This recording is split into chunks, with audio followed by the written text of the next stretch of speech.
Muy buenos días, buenas tardes, buenas noches o buenas madrugadas o el momento en el que estén viendo este video nuevamente.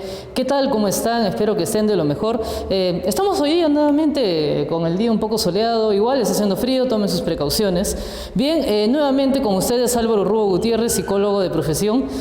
Como ya lo saben, venimos desarrollando esas clases con el objetivo de poder prepararnos, con el objetivo de estar informados sobre distintos temas relacionados a psicología, bien, respecto a nivel preuniversitario y tal vez haciendo la extensión muchas veces a temas pues que son propios o de interés de nuestra coyuntura inmediata.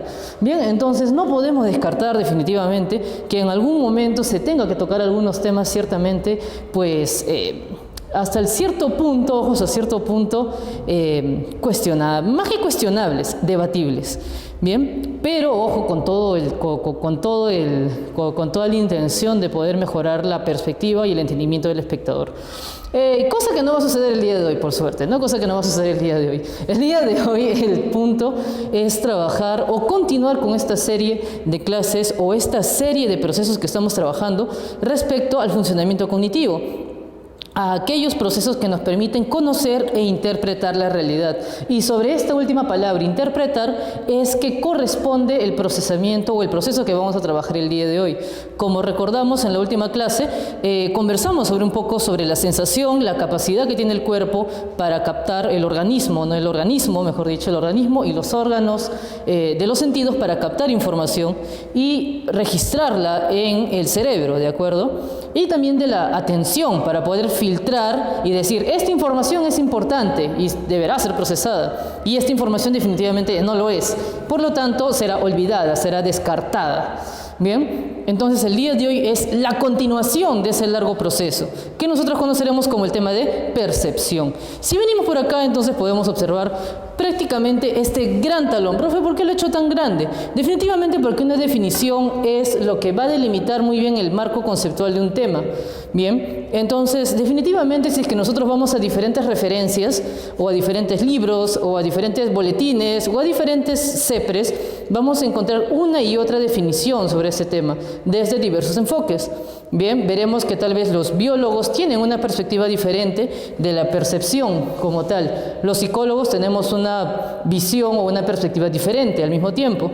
Entonces, ¿cuál es el objetivo de esto? Pues detallar, ¿no? Pasito a pasito, suavecito.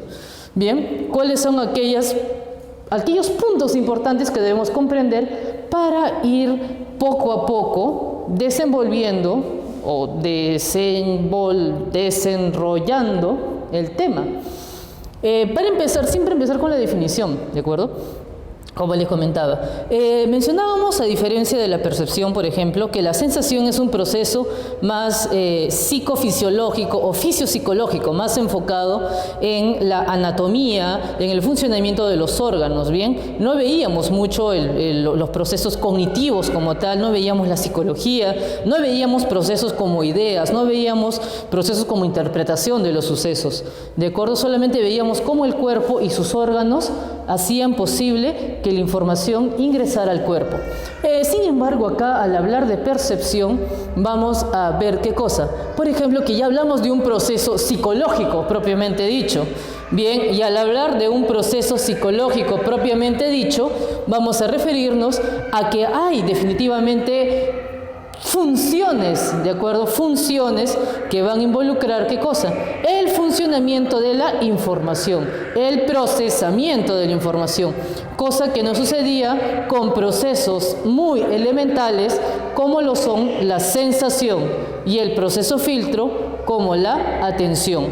Bien, entonces decimos que la percepción, ¿de acuerdo?, es aquel proceso que, valga la redundancia, ojo, valga la redundancia, procesa las sensaciones. Es como la continuación del proceso de sensación y cuyas funciones, ojo, este procesar implica una serie de funciones. Bien, estas funciones son organizar la información, integrarla. La sensación, ojo, si bien va a derivar la información a lóbulos o a áreas específicas del cerebro, la percepción se encarga de integrarlas, se encarga de reunirlas. ¿Para qué? Para formar una imagen, bien, una imagen unificada, ¿de acuerdo? Nosotros así es como percibimos los objetos. Nosotros, por ejemplo, al ver este objeto que tengo en mi muñeca, no decimos el objeto color negro con cositas que se mueven, con algo plateado. No decimos eso, simplemente lo utilizamos como una unidad, que es el reloj. Simplemente. Entonces, a eso se refiere, de acuerdo a hablar de la percepción. Ya no hablamos de objetos aislados, ya no hablamos de cualidades aisladas, sino hablamos de características unificadas en un todo con un significado específico, que más adelante posiblemente ya lo llamaríamos como un concepto, pero es parte de otro proceso mucho más complejo, ¿de acuerdo? Mucho más complejo. Además, más allá de organizar e integrar la información, también permite identificar, reconocer e interpretar de una forma individual, definitivamente, los eventos y objetos ambientales. Si yo les pregunto qué es esto, ¿de acuerdo? Muchos dirán, bueno, de acuerdo a lo que observan, dirán, eso es un pedazo de madera. Algunos dirán, eso es un pedazo de madera, porque lo es un pedazo de madera. Otras personas dirán, es una regla, ¿de acuerdo? Algunos dirán, es una regla. Otros dirán, esto es lo que parece ser o era una pata de una mesa, no lo sé, ¿de acuerdo? Cada uno va a tener una perspectiva diferente respecto a este objeto. ¿Por qué? Porque cada uno de nosotros interpreta la información de una forma diferente, de una forma individual, ¿de acuerdo? Entonces, así como nosotros decimos, esta es una tiza blanca y esta es una tiza amarilla, ¿de acuerdo? Nosotros vamos a tener la capacidad, a partir de la información sensorial que nosotros captamos de los objetos, reconocerlos. Decir, esto es una tiza y no es un color. Esto es una tiza y no es un plumón, ¿de acuerdo? Y además interpretarlos por su significado. Por ejemplo, ¿para qué sirve? ¿Qué textura tiene? ¿De acuerdo? Por ejemplo, ¿qué color es? ¿No? Entre otras cosas. Además, va a permitir discriminar entre objetos, que también se remite a la característica anterior, ¿no? Es decir, esto es una tiza y por lo tanto no es un ser humano. Esta es una tiza amarilla y por lo tanto no es una tiza de color blanco. Y esto es una tiza, por lo tanto no es una regla. ¿De acuerdo? Discriminar entre objetos. Esta tiza es más grande que esta tiza de acá, aunque no parezca, por eso vamos a utilizar otra tiza. Espérame ahí. Bien, diremos, esta tiza amarilla es más pequeña que esta tiza azul, ¿de acuerdo? Entonces a eso nos referimos, que la percepción no solamente nos permite identificar los objetos, ni tampoco interpretarlos, ¿de acuerdo? Sino que también nos permite discriminar. Profesor, discriminar, ¿eso no era algo malo? Discriminar quiere decir diferenciar, ¿de acuerdo? Diferenciar a través del proceso de comparación, ¿de acuerdo? Es como, por ejemplo, cuando discriminamos, cuando tú miras una moneda y dices, oh, causa, esta moneda está falsa, está mascada, ¿no? Entonces, eso es discriminar. Tú reconoces ciertas características de esta moneda, como su peso, como la forma en la que está acuñada, que no son de acuerdo al prototipo que tú tienes de una moneda original. Entonces, tú dices, esta es falsa.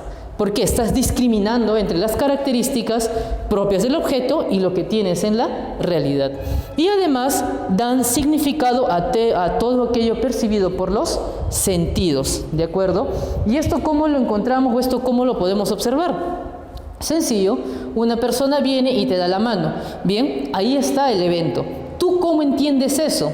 Muy bien, de repente tú interpretas esto como una señal de amistad, ¿de acuerdo? Tú lo puedes interpretar como una señal de amistad, ¿no? Que una persona en un primer encuentro te dé la mano, lo puedes interpretar como una señal de amistad. Otra persona lo puede interpretar como una señal de respeto. Y otra persona, dependiendo de su forma de pensar, de su forma de ser y su forma de sentir, puede decir, ¿por qué me da la mano si no le he dado confianza? ¿No? Entonces hay formas diferentes en que un mismo evento se puede interpretar o se le puede dar diferentes significados. Bien, y eso de hecho vamos a verlo con más detalle a continuación. Bien, si nos vamos por acá, bien, dejando un poco ya esta definición bastante delimitada, vamos a ver algo importante respecto a la percepción y cómo ésta se va a relacionar con la sensación y la atención, ¿de acuerdo? Porque ese es el objetivo. El objetivo de esas clases no es ver los procesos aislados. El proceso es, si bien hacemos una descripción de cada uno de ellos, también es ver cómo se relacionan con otros, porque los procesos cognitivos se relacionan entre sí, influyen entre sí, y así vamos a ir construyendo una gran red para comprender poco a poco el funcionamiento del ser humano, el funcionamiento cognitivo del ser humano. Algo importante es que el proceso perceptual, el proceso por el cual nosotros interpretamos la información, hace uso de nuestra experiencia previa, recurre a nuestros aprendizajes, recurre a nuestros conocimientos, ¿de acuerdo? Por ejemplo, en algún momento de nuestra historia, ¿de acuerdo? En algún momento de nuestra historia, y voy a aprovechar un poco algunos elementos de nuestra caja experimental, que está por ahí. Bien, en algún momento de nuestra historia, a nosotros nos enseñaron que esto era alcohol, ¿de acuerdo? Nos enseñaron que esto era alcohol, y nosotros nos dijeron, bien, mira, atiende conmigo. Dice, esto es alcohol, mira, huélelo. De acuerdo, el alcohol tiene un olor determinado. A ver, échate. Muy bien, el alcohol cuando te echas en la mano o en alguna herida abierta arde. Muy bien, esto es el alcohol. Ya sabes que es el alcohol. Perfecto. Muy bien, ya ahí tienes un proceso de aprendizaje. Bien, entonces, si tú, por ejemplo, ves que a una persona le están dando una botella de alcohol, ¿qué vas a interpretar? Bien, ¿qué vas a interpretar? Bien, ¿estás mal? ¿No? Inmediatamente, el hecho de que tú... Voy a invitar acá un ratito a mi estimado camarógrafo a ver que me ayude. Ven por aquí, mi estimado camarógrafo, para presentarlo, ¿de acuerdo? Aquí está mi estimado camarógrafo, lo voy a hacer participar el día de hoy. Si yo le doy a él una botella de alcohol, ¿qué va a hacer? ¿Se lo va a tomar? No, ya, no hagan eso. ¿De acuerdo? ¿Qué significa eso? Que yo le dé una botella de alcohol. Nosotros, sabiendo de que esta botella se va a utilizar cuando, por ejemplo, para curar heridas, por ejemplo, para uso medicinal, nosotros decimos, si le estoy dando una botella de alcohol, de repente está mal, de repente está enfermo, de repente tiene una herida. ¿De acuerdo? Es lo que interpretamos. ¿De acuerdo? Muchas gracias. Perfecto. ¿De acuerdo? Entonces... ¿por qué? Porque está recurriendo a nuestra experiencia previa, está recurriendo a nuestros conocimientos sobre el objeto, ¿de acuerdo? Sobre el objeto. Y además, ojo, esto nos permite reconocer e interpretar los eventos. ¿Cómo sabemos si es una tiza? Ojo, ¿cómo sabemos si es una tiza si es que no sabemos qué es una tiza? Necesariamente antes hemos tenido que aprender qué es una tiza. ¿Cómo sabemos que un perro es un perro si es que nunca hemos visto un perro? No, es ilógico. Entonces la percepción, ojo, y siempre téngalo muy presente, la percepción utiliza nuestras experiencias previas, bien, no lo olviden. Y además, bien, la percepción, como organiza todas estas sensaciones, bien, va a generar una representación mental. ¿Qué es una representación mental? Suena muy extraño, muy raro, muy nuevo. Es simplemente una imagen mental. Yo te digo, piensa en una botella con agua o una botella de agua. Bien, inmediatamente va a venirse una imagen a tu conciencia, ya por no decir a tu cabeza, a tu conciencia. Bien, ya esa imagen mental es una representación. Entonces la percepción permite eso, ¿de acuerdo? Permite eso. Y además esta imagen mental tiene un significado. Bien, tiene un significado. Vamos a verlo con mayor detalle en esta imagen. Bien, que ya lo he preparado para que vayamos enlazando los conocimientos. Algo muy importante, acá vamos a tener ¿a quién? Al medio ambiente. Bien, esto es algo que no debemos olvidar. Bien, nosotros tenemos aquí al ambiente. Bien, aquí está el ambiente. En el medio ambiente, ojo, en el medio ambiente nosotros vamos a encontrar estímulos, bien, estímulos, es decir, situaciones o objetos, sujetos y situaciones que van a tener la capacidad de estimular nuestros sentidos, muy bien. Por ejemplo, tenemos este objeto, bien, este objeto, que es, no voy a decir qué es todavía, ojo, no voy a decir qué es, aunque ya es muy evidente qué es, ¿de acuerdo? Tenemos este objeto que tiene ciertas características, ¿bien? Que tiene ciertas características. ¿Cuáles serán sus características? Tiene un olor, tiene un sabor, tiene un color, tiene una textura, ¿de acuerdo? ¿Qué más? ¿Qué más podemos decir de ello? Infinitas cosas, ¿no? Con todas las modalidades sensoriales tiene un sonido, bueno, no necesariamente tiene un sonido, a menos que lo avienten, ¿no? Pero bueno, tiene infinitas características sensoriales que nosotros podemos captar a través de un proceso. Bien, estas características propias de este estímulo lo vamos a captar a través del proceso de sensación.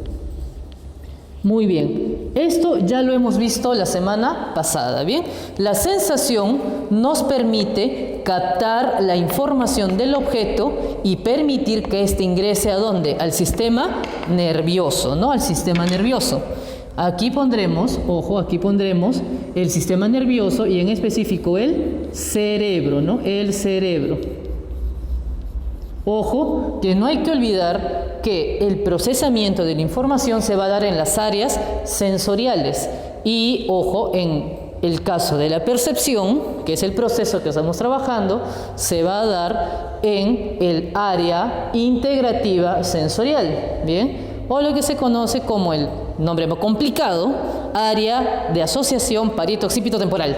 De nuevo, área de asociación parieto-occipito-temporal. De nuevo, área de asociación parieto-occipito-temporal, que es la unión de estos tres lóbulos. Pero eso, no se preocupen, es muy difícil entenderlo por el momento. Ojo, en ese nivel, no quiere decir que no puedan entenderlo. Si lo entienden, perfecto. Y si es un poco complicado, está bien, porque es un poco de información tanto compleja. ¿De acuerdo? Entonces no hay ningún problema. Nosotros diremos el cerebro y en específico las áreas sensoriales. Bien, las áreas sensoriales.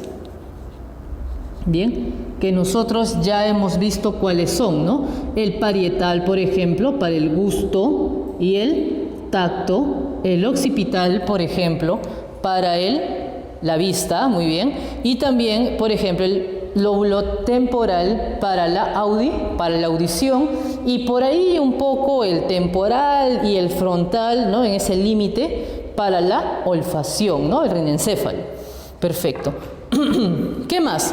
¿Qué más decíamos? Bien, nosotros captamos las cualidades del estímulo, bien, las cualidades sensoriales del estímulo a través de la sensación, pero también hay un proceso filtro. ¿Cómo se llama este proceso filtro? Este proceso filtro se conoce como la atención. Bien, la atención es el filtro. Bien, la atención es el filtro. Ahí está. El filtro. ¿Por qué? Porque este proceso, ojo, este objeto, no se va a presentar solo. Junto a este objeto, ¿qué otros elementos pueden aparecer? El ruido de la calle, el ruido de, por ejemplo, de otras personas, otros olores, por ejemplo, de repente por ahí están cocinando un riquísimo lomo saltado, bien, que pueden opacar las características de este objeto, bien. Entonces, pues utilizamos la atención para filtrar lo más importante, ojo, o sea, enfocarnos en este objeto y dejar de lado el resto, bien, la atención. Una vez que la información llega y se registra en el cerebro, bien, en las áreas sensoriales, termina la sensación, ojo, para empezar, vamos a acá acomodarlo un poquito porque es algo chuequito, ¿ya? Vamos a darle ahí está, vamos a ponerlo derechito, atención,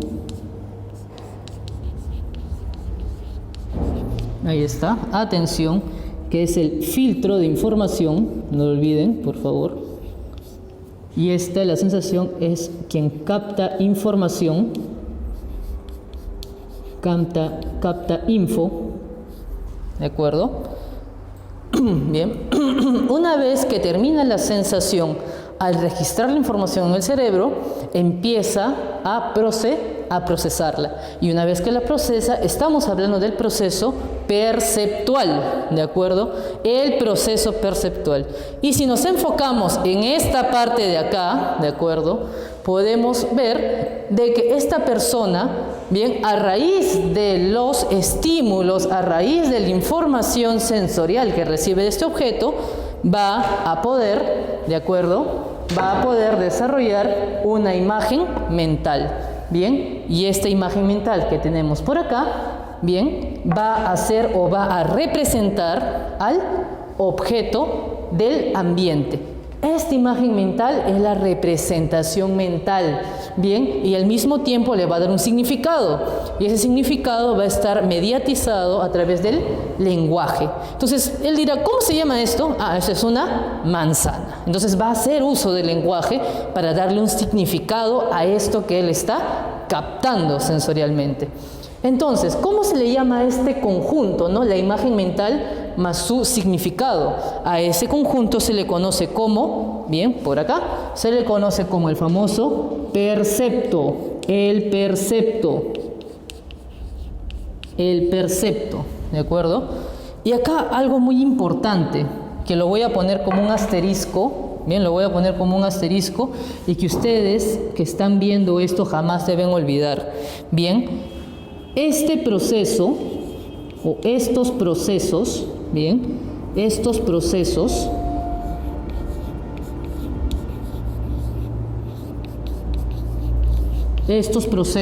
suceden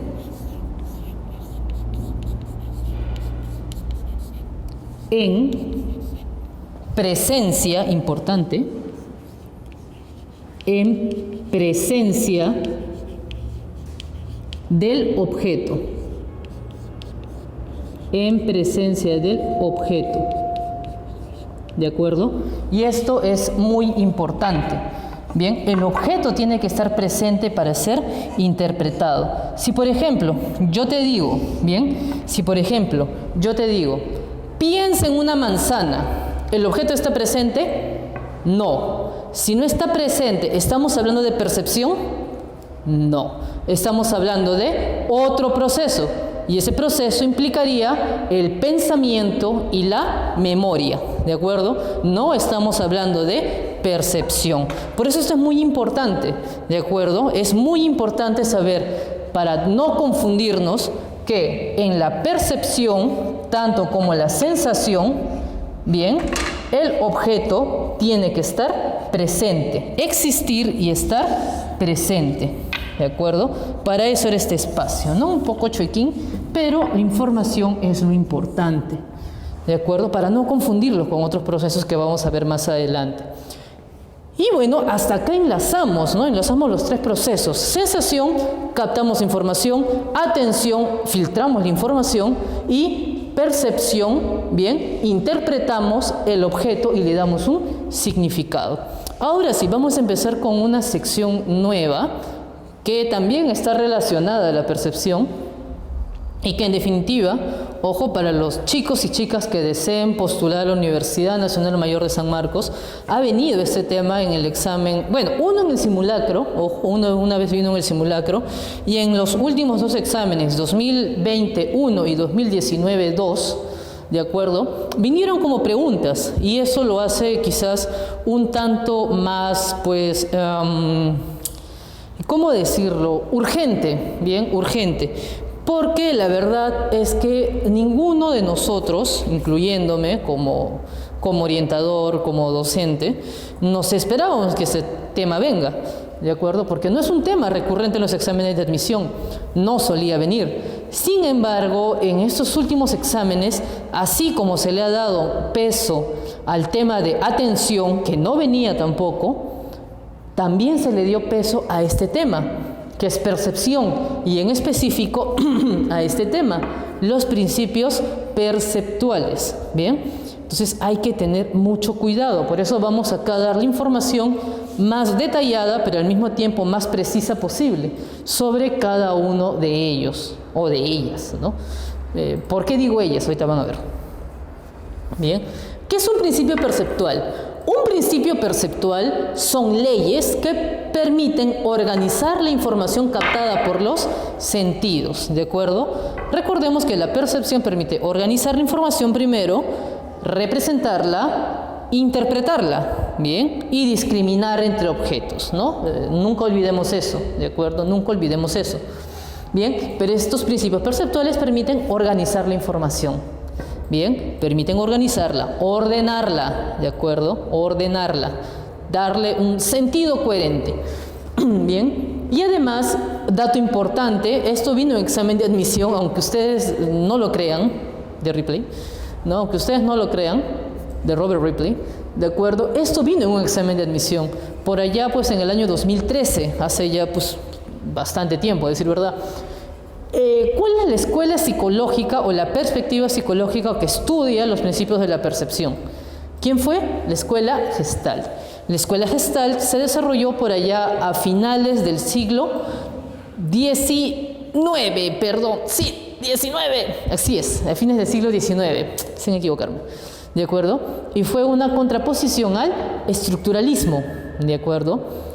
Para entrar un poco en contexto, el estructuralismo se encargaba de medir los procesos psíquicos, ¿de acuerdo? Como la conciencia, como el aprendizaje, como la sensación que ya le hemos visto, ¿no? Se encargaba de medirlos. En cambio, escuelas como la Gestalt, escuelas como el funcionalismo, buscaron decir, oye, ¿sabes qué? ¿Para qué sirven estos procesos? Bien, una cualidad, ¿no? Entonces, la percepción, o mejor dicho, la escuela Gestalt buscó decir cómo es que la percepción y sus leyes van a influenciar en la organización mental, la organización psíquica. No solamente, ojo, no solamente relacionado con el tema de los elementos básicos, sino que esta teoría se extiende incluso a los elementos conceptuales. Bien, ¿en qué sentido? Por ejemplo, las relaciones sociales. ¿De acuerdo? Al ver a un conjunto de personas digo, todos ellos, ¿no? O al yo estar cerca, bien, al yo observar a un grupo de personas que para mí son familiares y los veo juntos, asumo de que todos ellos tienen algo en común, o son amigos, o están en una reunión, bien. Entonces yo asumo esa unidad entre ellos, pese a que posiblemente esta realmente no exista. ¿De acuerdo? Entonces, esto se extiende más allá de, ¿no? Que ya es un poco la aplicación avanzada de esto. Entonces, vamos a ir viendo lo básico, ojo, lo básico, porque acá lo importante es entender lo básico, para poder comprender o ir nosotros mismos a través de ejemplos, ir extendiendo un poco la teoría y aplicarla en distintos campos, de ser necesario, por cierto, ¿no? De ser necesario. ¿Qué más? Hay que considerar lo siguiente al abordar los procesos, o mejor dicho, los principios perceptuales. Uno de ellos es que los procesos perceptuales son involuntarios, ¿bien? Uno no los controla, simplemente se dan. Los procesos perceptuales o los principios perceptuales se dan así, de manera involuntaria, de manera rápida. Son inconscientes, ¿bien? Tú no te das cuenta de ellos, simplemente se dan de manera automática, de manera involuntaria, ¿de acuerdo? Son simultáneos. ¿Qué quiere decir simultáneos? Simultáneos quiere decir que muchos de ellos se dan al mismo tiempo. En este momento que estás viendo este video, al momento que estás viendo, que estás escuchando mis palabras, que estás observando esta pizarra o este gráfico, bien, estás ejecutando muchos de tus procesos o muchos de tus principios perceptuales, pero tú no te has dado cuenta, bien, ni siquiera lo has pensado, ni siquiera has dicho, bien, no. Simplemente está sucediendo. A eso se refiere con simultáneos y está de hecho muy de acuerdo con las características que estamos mencionando. Y además, y creo que esto es importante, son holísticos, ¿bien? ¿Qué quiere decir? Que nos permite captar la realidad como una unidad, ¿de acuerdo? Como una unidad. Eso es, creo, el fin, ojo, el fin primero de estos principios o de estos principios o de estas leyes perceptuales, ¿de acuerdo? Captar el mundo como un todo y después en el análisis recién empezamos a ver los detalles. Por ejemplo, tú me observas a mí y dices, ahí está el profesor, el docente, el psicólogo, ¿bien? En primera instancia. Pero, ojo, a medida que va pasando el tiempo y vas viendo los detalles, quizás ahí vas diciendo, pero su cabello está desordenado, o de repente su peinado es chévere, o de repente su ropa es blanca, ¿no? O de repente su chaqueta no combina con su corte de cabello, no lo sé, ¿de acuerdo? No lo sé, son detalles muy específicos. Pero ese es el punto, ¿bien? En primera instancia nosotros solemos captar la realidad como un todo generalizado, y posteriormente recién empezamos a percibir los detalles, bien, aquellas cosas muy específicas. Entonces vamos con el primer principio o la primera ley, ¿de acuerdo? El primer principio el nombre en largo es el principio articulatorio de figura y fondo. Bien, ese es el nombre que nosotros encontramos. Importante, ¿de acuerdo? Los que promueven estos principios o estas leyes son los señores Kafka, no Kafka. Kafka es el de la metamorfosis. Kafka, con O, ¿ya? Con O, no lo confunden con el de literatura. Kafka y Kohler, ¿ya? Que no tiene nada que ver con Ada Kohler, ¿no? Sino es Kohler y Kafka, y el señor Wertheimer, ¿no? Ellos son los tres pioneros, por una parte, de la escuela Gestalt, y también parte, ojo, del desarrollo de estas perspectivas. Bien, recuerden, Kafka, Kohler y Wertheimer. Bien, y el principio articulatorio de figura y fondo es quien inicia, por así decirlo, es un principio primordial, por eso se dice principio, de acuerdo, de la organización perceptiva. Por ello decimos, bien, aquello que abarque el campo de la conciencia será la figura, ¿de acuerdo? La figura, aquello a lo que prestamos atención será la figura, ¿de acuerdo? Será la figura. Mientras que aquello a lo que no le prestamos atención, va a ser el fondo, ¿de acuerdo? Va a ser el fondo. En estos momentos tú me puedes estar prestando atención a mí, ¿bien? Puede que sí. ¿Por qué? Porque yo me estoy desplazando, porque yo estoy haciendo un movimiento con las manos, porque estoy moviendo la regla, porque estoy golpeando la cámara, no lo sé, muchas cosas. Entonces yo soy tu figura, yo soy la figura, si es que me estás prestando atención a mí. Pero de repente, pese a que yo haga esto, tú sigues prestando atención a la pizarra. Entonces yo paso a ser el fondo, el margen, y tu figura va a ser la pizarra, ¿de acuerdo? La pizarra o el gráfico. Bien, hay que tener muy en claro esto. Bien, las figuras son aquellos objetos a los cuales les prestamos atención y que por lo tanto van a estar en nuestro campo consciente. Y aquellas cosas que ignoramos o de lo que no nos damos cuenta, bien, pero que están presentes ahí, van a ser el campo o lo que llamamos el fondo, ¿de acuerdo? El fondo, más específicamente, el fondo o el contexto. Bien, hay que tener en cuenta que esta relación es reversible. Bien, lo que es fondo se puede convertir en figura y lo que es figura se puede convertir en fondo. De acuerdo, si digo, mírame, bien, esto pasó a ser el fondo y yo pasé a ser la figura. Ahora yo te digo, mira acá, ¿qué dice aquí? Bien, esto pasó a ser la figura y yo pasé a ser el fondo, ¿de acuerdo? Por eso decimos que esta relación es reversible, ¿de acuerdo? Y acá lo tenemos muy en claro. De hecho, esa es una buena forma de poder interpretarlo, y que también se utiliza mucho en el trabajo visual, audiovisual o en el trabajo periodístico, ¿de acuerdo? Hablar de un primer plano y un segundo plano. Bien, el primer plano donde se construye la figura y el segundo plano donde está el fondo. Y considerar que estos dos elementos son reversibles, pueden intercambiarse, ¿de acuerdo? Esto es lo más importante, o es importantísimo tener en consideración, y no olvidar, por cierto, de que todo esto funciona en base a la experiencia previa. ¿Por qué? Esto vino en el examen del año 2019, si mal no me equivoco, 2019-2, ¿bien? 2019-2, en marzo. Entonces vino esta pregunta sobre figura y fondo, y vino un texto que te planteaba la pregunta aproximadamente en 10 líneas más una imagen, y las opciones, de acuerdo, las opciones o las claves tenían alrededor de 3 o 4 líneas cada clave.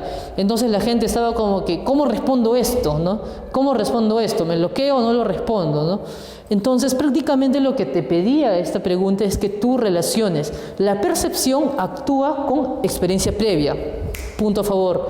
También la relación es reversible, segundo punto a favor. Y 3, ¿de acuerdo? Actúa sobre el foco y el contexto. Suficiente. Con esos 3 elementos nosotros resolvíamos esta pregunta en menos de un minuto. Bien, entonces por eso hay que estar muy en consideración o resaltar las palabras clave, ¿de acuerdo?, de estos conceptos, y eso es lo que buscamos. Bien, ahora, una vez conversado el principio de figura y fondo, o el principio articulatorio de figura y fondo, podemos hablar de las totalidades perceptivas, ¿no? Las totalidades perceptivas, ¿de acuerdo?, así se le conoce, son un conjunto de leyes, un conjunto de principios, bien, que hace relación a la organización de los contenidos que acceden a la conciencia, ¿de acuerdo? Muy importante. El principio de figura y fondo permite que algunos contenidos entren a la conciencia, Pero una vez en la conciencia, estos tienen que organizarse. Por eso se habla de las totalidades perceptivas. Una vez que ya estamos conscientes, que ya le prestamos atención, la información tiene que organizarse. Entonces, aquí hablamos de las totalidades perceptivas. Y estas se van a dividir en dos, ¿de acuerdo? Vamos a ver a dos. En realidad son más, ¿de acuerdo? Son varias. Pero vamos a enfocarnos en dos. Esas son la ley de buena forma, que ya vamos a ir viéndola por aquí, ¿de acuerdo? Más o menos vamos girando. La ley de buena forma, ¿bien? Y las leyes de agrupación, ¿bien? Sin embargo, hay más, ¿de acuerdo? Sin embargo, hay más. Está la ley de constancia perceptual, está la ley del movimiento aparente, ¿de acuerdo? Etcétera. Hay muchas más leyes, pero nosotros a nivel preuniversitario vamos a enfocarnos en estos dos, ¿no? De forma muy resumida, definitivamente. ¿En qué consiste la ley de buena forma? Bien, para estar o entrar un poco en calor, ¿no? Entrar en calor, que es de hecho bastante importante detallarlo. Hablar de una buena forma o también, ojo, hablar de pregnancia no hace referencia a quién se parece más a Arnold Schwarzenegger o a Kylie Jenner, ¿de acuerdo? Hablar de una buena forma, ¿de acuerdo? Es la tendencia, bien, la tendencia a organizar la información de tal forma que esta, al momento que se vuelva una unidad, recordemos que, bien, por eso les digo, hay que tener muy en claro esas cosas a considerar. Al momento que nosotros, al organizar la información en una unidad, esta unidad sea lo más sencilla posible, bien, y tenga el significado más elaborado posible.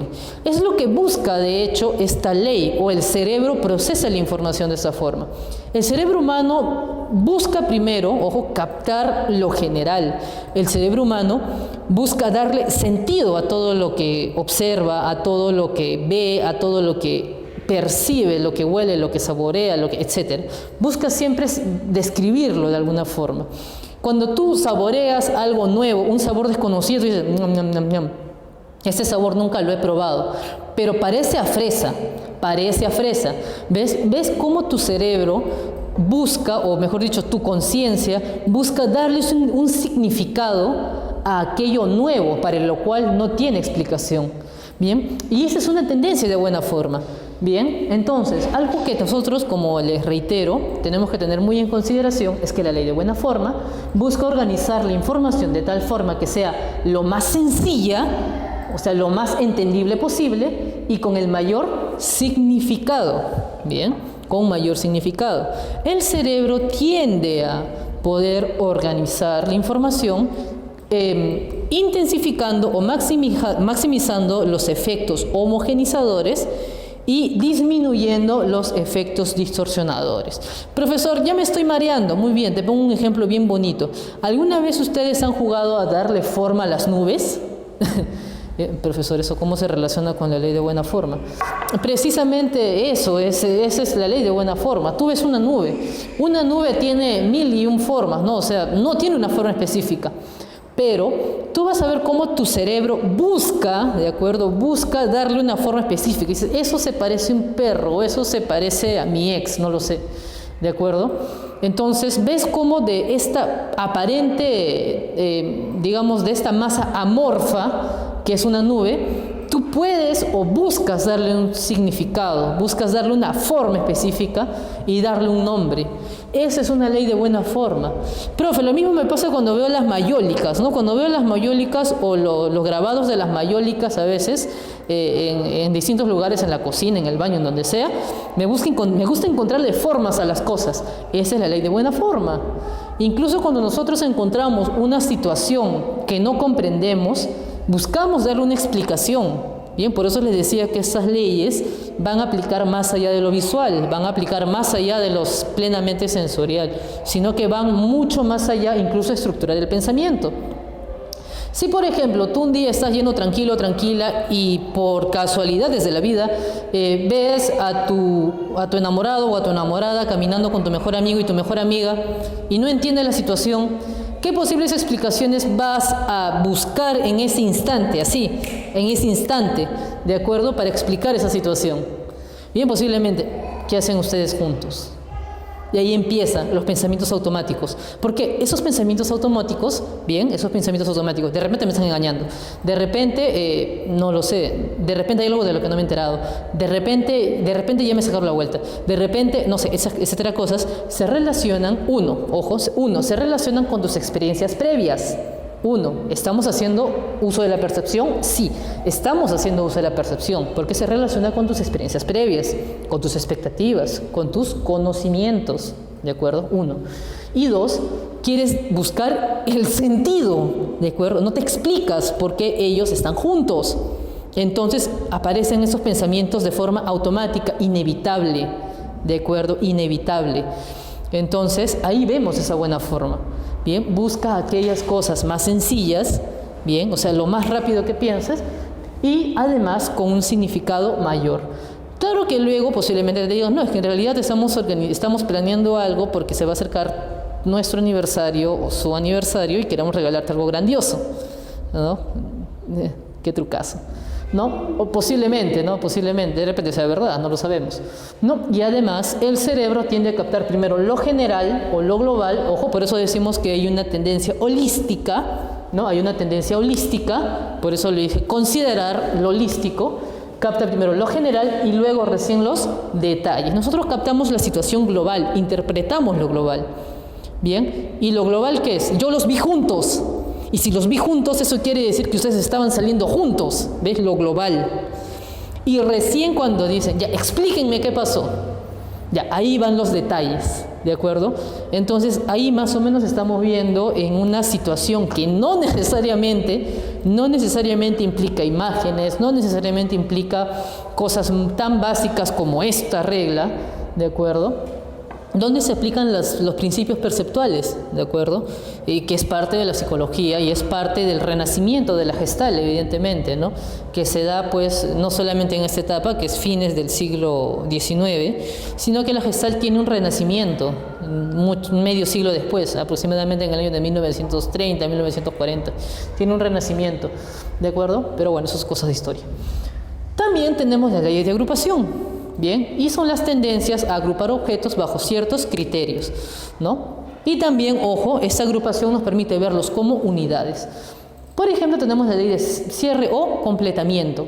Bien, ¿en qué consiste la ley de cierre o completamiento? En pasar por alto lo incompleto. ¿Y cuál es la necesidad? Ojo, estas leyes de agrupación responden ¿a qué? Estas leyes de agrupación responden a la necesidad de la buena forma. Bien, ojo, hay que tener en consideración eso, por favor, chicos y chicas.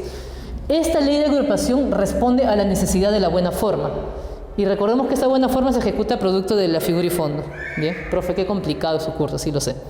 Bien, pero es mejor que lo explique ahora a que lo descubran. Es mejor que lo explique ahora que lo descubran en medio de la confusión. No tienen una idea al menos.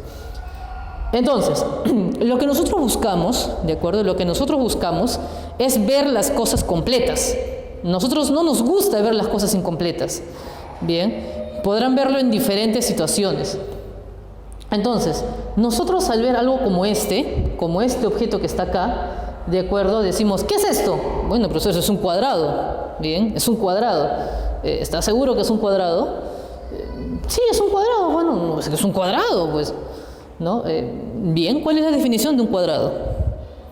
Bueno, un cuadrado es una figura geométrica que está formado por la intersección de 4 rayos, claro, tiene 4 rayos, y tiene 4 ángulos, ¿no? Sí, está compuesto por 4 ángulos.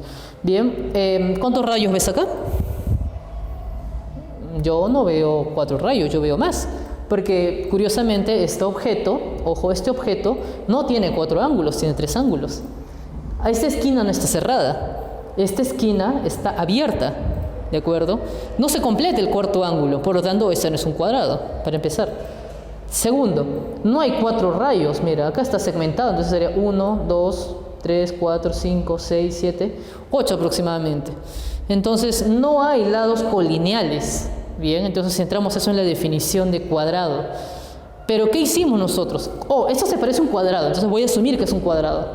Bien, esa es la ley de cierre o completamiento. Bien, que ciertas partes incompletas que van a permitir asemejarse a objetos que nosotros conocemos, simplemente los completamos, los acomodamos para que sean ese objeto. El profesor se parece a la ley de buena forma. Exacto, por eso les decía que está muy relacionado, ojo, obedece a la necesidad de buena forma. Bien. Además, ojo, también hablamos de la ley de proximidad. Bien. Profe, ¿en qué consiste la ley de proximidad? La ley de proximidad, ojo, implica agruparlo cercano. Miren, acá hay otro ejemplo de la ley de cierre o completamiento. Invocan, o mejor dicho, dicen, oye, vamos a hacer una reunión de promo a la que nadie va. No, bueno, eso no. Ya, digamos que vamos a hacer una reunión de amigos a la que sí van, ¿de acuerdo? A la que sí van, ¿no? Sí, pues ahí sí van, ¿no?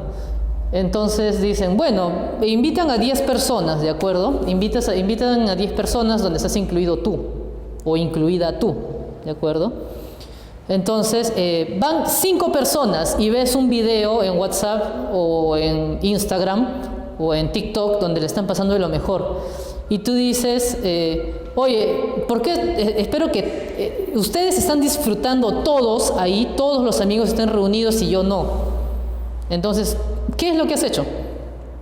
Bien, tú dices, pero acá no estamos todos. Acá falta Juanito, acá falta Beatriz, acá falta Carlitos. ¿Por qué dices que estamos todos? No estamos todos, pero tu mente cómo lo ha procesado, tu conciencia cómo lo ha procesado, asumiendo que estando 5 personas tal vez las más bulleras, por así decirlo, ¿no? Las más leales al grupo, no los que no se desaparecen, ¿no? Pero aún faltando, ojo, esas 3 personas o 4 personas, incluido tú, ¿de acuerdo? Ya asumes que están todos, cuando no es así. Bien, esa es una ley de cierre o completamiento. Bien, y te das cuenta de cómo este evento puede hacerte pensar incluso en la idea de exclusión, ¿no? De sentirme no incluido en el grupo. Bien, esa es la forma en que la percepción va a, digamos, influenciar en nuestra forma de percibir el mundo. No solo a niveles básicos como ese, sino también a nivel social, a niveles más complejos. Ahora sí, con la ley de proximidad, ojo, es la tendencia a agruparlo cercano, aquellas cosas cercanas. Y creo que acá está bastante explícito, ¿no? Tenemos una serie de objetos. ¿Cuántos objetos podemos visualizar ahí? Bueno, nosotros a primera vista diríamos, bueno, ahí hay 4 grupos de objetos, ¿no? 1, 2, 3 y 4. Sencillo, ¿no? Pero ¿por qué a primera instancia nosotros solemos agrupar esto como un solo grupo? Otro grupo y otro grupo. ¿De acuerdo? ¿Por qué solemos agruparlo así? Porque a primera instancia nuestra ley de proximidad busca armonizar. A nuestro cerebro no le gusta contar 1, 2, 3, 4, 5, 6, 7, 8, 9. No, muy tedioso, muy complicado. Entonces, ¿qué es lo que va a gustar nuestro cerebro? Nuestro cerebro va a buscar también, de decir, mira, 1, 2, 3, 4. Listo, sencillo. No hay que complicarse la vida. Y luego ya uno dice, bueno, voy a buscar con más detalle cuántos objetos hay. ¿Se cumple la ley de buena forma? Sí se cumple la ley de buena forma. Bien. Eso también lo podemos ver cuando, por ejemplo, y eso es un experimento bastante bueno que se realizó. Bien. Una persona, de acuerdo, en mitad de New York, se para frente a un edificio y empieza a mirar al cielo. ¿De acuerdo? Seguidamente muchas personas más empiezan a seguirlo. ¿De acuerdo? Eso, si bien está relacionado, ojo, si bien está relacionado con un poco las neuronas espejo y la sugestión, ¿de acuerdo? Vamos a ponerlo desde una perspectiva de una persona que recién llega y ve un conjunto de personas que está mirando al cielo. ¿De acuerdo? ¿Qué es lo que va a buscar la persona? Posiblemente imitarlas. Bien, he ahí precisamente la ley de proximidad. Bien, al decir, oye, estas personas están viendo al cielo, es un grupo de personas. ¿Cuántas personas hay? Bien, ¿cuántas personas hay? Posiblemente digamos, no sé cuántas personas hay, pero, ojo, ahí viene el detalle. Nosotros decimos, un grupo de personas. Mira cómo nosotros tenemos esa tendencia, bien, esta tendencia a, nuevamente, hacer global las cosas, ¿de acuerdo? Nosotros no decimos, hubieron 52 personas, yo las conté uno por una. No, decimos, un grupo de personas estuvo mirando al cielo. Un grupo de personas estuvieron haciendo bulla ayer en mi casa. Un grupo, no decimos, he comido, ¿ya? No decimos, he comido 526 arroces, más 4 papas, más 3 mililitros de guiso y 2 carnes. No. Decimos, he comido un poco de arroz. Entonces globalizamos, ¿de acuerdo? Globalizamos las cosas. Bien, esa es la ley de proximidad. Bien, agrupar aquello que está junto. Ahora, la ley de semejanza. La ley de semejanza es agrupar objetos o elementos similares, ¿de acuerdo? Objetos o elementos similares. Bien, como por ejemplo, aquí creo que está bastante explícito también, ¿de acuerdo? ¿Cuántos grupos de objetos podemos ubicar? Creo que en la mayoría vamos a ubicar 3 grupos, sea, ojo, de forma vertical, mira, 1, 2 y 3, o de forma horizontal, 1, 2 y 3. ¿De acuerdo? Eso es una ley de semejanza, agrupar los objetos, ¿de acuerdo?, en función de sus características semejantes. Bien. Por otro lado, ojo, por otro lado, también tenemos la ley de continuidad. ¿Y qué implica la ley de continuidad? También es agrupar objetos. Recuerden que por algo se les llama leyes de agrupación. Bien, pero agrupar aquellos objetos que indiquen patrones repetitivos, ojo, patrones repetitivos, o con una noción de continuidad. Por ejemplo, miren esto. X, X, X, X, X, X, hoy mira el X se va para acá, mira el X se va para acá, mira se va para acá, mira se da otra vuelta, y al final está eso que parece, bueno, debería ser una libélula en apariencia, pero bueno, no parece, pero asumamos que es. Bien, utilizamos la buena forma de todas formas, no utilizamos la buena forma, ¿de acuerdo? Entonces vemos cómo esto en nuestra conciencia posiblemente se va a dibujar como un camino en primera impresión, a primera impresión, ¿de acuerdo? Esto es la ley de continuidad. Vemos que los objetos, ojo, los objetos 1, bien, parece un patrón repetitivo, es un patrón repetitivo, son puras X, y dan una noción de continuidad, sí, porque parece un caminito. Entonces nosotros lo vemos como una unidad, ¿no? Como una unidad. Ah, mira, es un caminito de puras X, ¿de acuerdo? Eso es una ley de continuidad. Y eso también, la ley de continuidad, nosotros lo podemos evidenciar cuando leemos una palabra en letra corrida, ¿de acuerdo? Cuando escribimos en letra corrida. No, nosotros vamos a ver una unidad, una palabra en letra corrida. O también acá incluso estamos viendo o estamos evidenciando nuestra ley de proximidad. Porque acá ¿qué dice? Agrupar. Bien, nosotros ¿cómo percibimos esta palabra? ¿Como una unidad o como un conjunto de letras independiente una de otra? No, nosotros percibimos esto como una unidad, cercano. O sea, ¿qué dice acá? Cercano. Nosotros no decimos, ¿qué dice acá? C-E-R-C-A-N-O, ¿no? No. Lo percibimos como una unidad. Bien, entonces ahí vemos pues la ley de proximidad, la ley de semejanza, la ley de continuidad. E incluso, ojo, nosotros acá al mismo tiempo podemos evidenciar la ley de figura y fondo, ¿no? ¿A qué le prestamos atención? ¿A lo que está en blanco o a lo que está en amarillo? Profesor, a lo que está en amarillo, porque es lo que resalta más. Muy bien, ahí está la ley de figura y fondo. Profe, ¿qué más? ¿Qué más? Y eso también viene en el examen de admisión. ¿Qué resalta más? ¿O cuál es la figura? ¿Las letras o la pizarra? Eso vino en el examen de admisión. Profe, las letras son la figura. ¿Por qué? Porque el fondo va a ser el fondo negro, pues. El fondo negro de la pizarra es el contexto. Mientras que las letras, bien, las letras que resaltan y que dan esa sensación de figura o de diferenciación del fondo, van a ser la figura. Ahí están. Un mismo elemento, un mismo estímulo, nos da para el análisis de diversas leyes perceptuales. Bien, a eso me refería, a que, bien, las leyes perceptuales se dan al mismo tiempo o de forma simultánea. Y para cerrar esta sesión, ¿de acuerdo?, no puedo olvidarme de las alteraciones perceptuales. Bien, hay alteraciones de la percepción. Para poder analizar las alteraciones de la percepción hay que tener en consideración algo que ya se ha comentado. Y eso, algo importante que ya se ha comentado, es que la percepción opera con el objeto presente. Nosotros no podemos tener una percepción si es que el objeto o no está o no existe. Es de dos, o pertenece a otro proceso como el pensamiento o la memoria, como cuando decimos, me acuerdo que ayer comí arroz con pollo. Bien, entonces tienes una imagen. Eso hace referencia a la memoria, ¿de acuerdo? Y el objeto necesariamente no está presente. Bien, o decir, oye, estoy escuchando voces. Que eso es una alteración perceptual, que se llama alucinación, que vamos a ver acá. Bien, por eso les digo, para poder entender las alteraciones hay que entender de que la percepción opera con un objeto presente.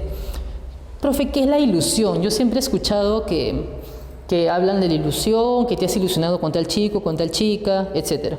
La ilusión es una percepción equivocada, errónea, ¿de acuerdo? Como tu última relación sentimental. Bien, es equivocada, errónea, ¿de acuerdo? O sea, no es que el objeto esté mal, es que tú te has equivocado o hay determinados elementos que han hecho de que nosotros nos equivoquemos al interpretar el objeto. En otras palabras, lo hemos malinterpretado. Profe, como cuando vi a mi enamorado o enamorada, o a mi saliente o a mi salienta con mi mejor amigo o mi mejor amiga, e inmediatamente dije, seguro me están engañando. Entonces, ¿qué hice ahí? Bueno, posiblemente me equivoqué interpretando, ¿no? Me apresuré a interpretar, pero me equivoqué, ¿de acuerdo? Esa es una ilusión, ¿de acuerdo? Es una ilusión. De repente ellos realmente, de repente ellos se conocen de mucho tiempo y yo no lo sabía, ¿de acuerdo? Esa es una ilusión. Bien, pero puede ser que de verdad sí te están engañando, ojo, ¿no? O sea, entonces sí es real, pues, ¿no? Eso lo dejo a las situaciones. Reiterando, bien, la ilusión es una equivocación o un error en la percepción, es decir, en interpretación del objeto. Esta puede ser de dos naturalezas, puede ser objetiva o subjetiva. La ilusión objetiva hace referencia a que nosotros confundimos el objeto por sus propias características. Por ejemplo, confundir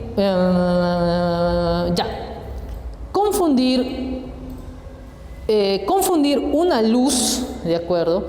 Una luz en la noche, muy noche, bien, no hay luz, ¿de acuerdo? Está muy oscuro en la noche y confundimos la luz de un mototaxi con el faro de un automóvil, ¿no? Los confundimos. ¿Por qué lo confundimos? Porque es muy oscuro y lo único que llegamos a ver, bien, es la luz del faro, ¿de acuerdo? ¿Por qué me equivoqué? Me equivoqué porque estaba muy oscuro y no podía ver. Eran características del objeto. Bien, vi por ahí una persona que estaba vestido como alguien que yo conocía y me acerqué corriendo y le saludé y no era, ¿no? ¿Por qué te equivocaste? Porque ese objeto, es decir, esa persona estaba vestida de una forma similar a alguien que yo conozco. Muy bien, eran características del objeto. Cosa diferente sucede cuando la ilusión es subjetiva. Cuando la ilusión es subjetiva, lo que provoca la equivocación son estados del sujeto. Por ejemplo, las emociones, ¿no? Yo soy una persona que, por ejemplo, estoy pasando por un momento en el que siento muchos celos y cualquier cosa que haga mi pareja, ya lo interpreto como una señal de que me está engañando. Por ejemplo, yo lo interpreto como una señal de que me está engañando. Lo malinterpreto. Es una ilusión subjetiva. Esa malinterpretación es una ilusión subjetiva, ¿no? Por ejemplo, yo veo que está ahí con su celular y se ríe y digo, ya seguro está hablando con otra persona. Bien, y digo, ¿y por qué pensé eso? ¿Por qué interpreté eso? ¿Por qué? Porque posiblemente, de acuerdo, no estoy pudiendo manejar mis celos y necesito ayuda. No estoy pudiendo manejar mis celos. Entonces son estados subjetivos de la persona. Profesor, ¿y por qué se le llama ilusión a esto de enamorarse o el enamoramiento? Se llama ilusión, ¿de acuerdo? Porque cuando uno se enamora piensa que la otra persona es lo mejor del mundo, es la última chupada al mango y porque piensas de que es lo mejor que te pudo haber pasado en la vida, ¿de acuerdo? Que nadie es mejor que esa persona. Eso se le llama ilusión, ¿de acuerdo? Porque realmente es así. Realmente no es así, ¿ya? Realmente no es así, porque con el tiempo uno se va a dar cuenta de que esa persona, si bien tiene características positivas, también tiene defectos, pero durante la etapa de ilusión en el enamoramiento no ves los defectos y tú percibes que esa persona no tiene defectos, entonces está sesgada. Bien, a eso se le llama una ilusión subjetiva.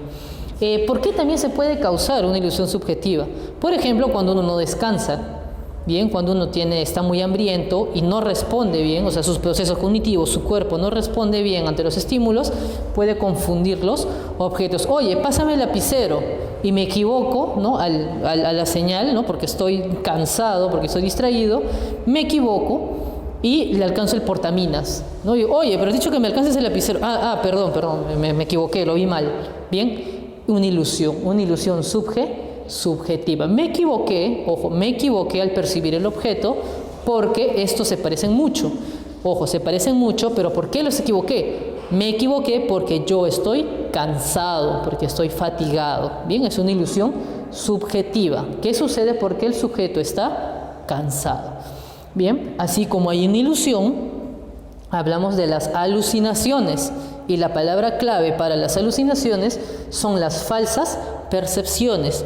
Algo importante a diferenciar entre ilusión y alucinación es que en la ilusión el objeto existe, solo que tú te equivocas, nosotros nos equivocamos al interpretarlo, yo también, aún siendo psicólogo me equivoco, ¿no? Nos equivocamos a interpretarlo, pero el objeto existe.